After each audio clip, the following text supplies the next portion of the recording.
Il est 18 h, bonsoir à tous. Voici les principales informations du jour.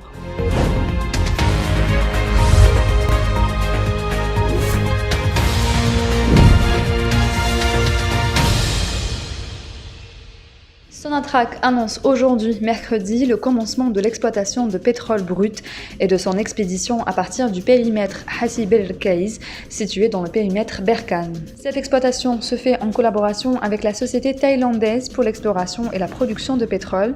Durant la première phase d'exploitation, les deux découvertes Bougufa et Ruldezita entreront en production via le raccordement de 17 puits à l'huile aux installations de traitement existantes au niveau de la région de Rud El Bagel.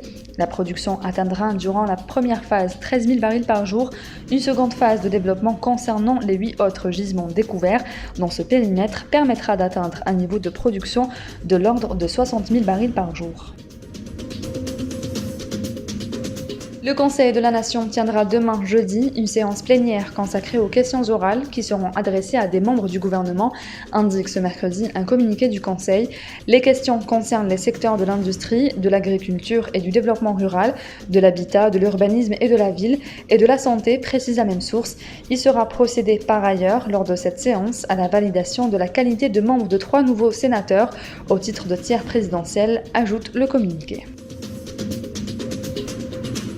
La première montgolfière algérienne aux couleurs nationales effectuera son vol inaugural le 22 juin prochain à Tizi Ouzou avant qu'elle ne rejoigne Oran pour une démonstration à l'ouverture des Jeux méditerranéens Oran 2022. L'idée de ce projet revient au directeur technique de l'association sport aérien et de montagne de Bouzgane, Jamal Allash, pilote de parapente et d'hélicoptère, tandis que la conception de la montgolfière a été confiée à une usine anglaise ayant des filiales dans l'Hexagone. C'est la fin de ce journal, merci de l'avoir suivi. On se retrouve demain à la même heure sur nos réseaux sociaux.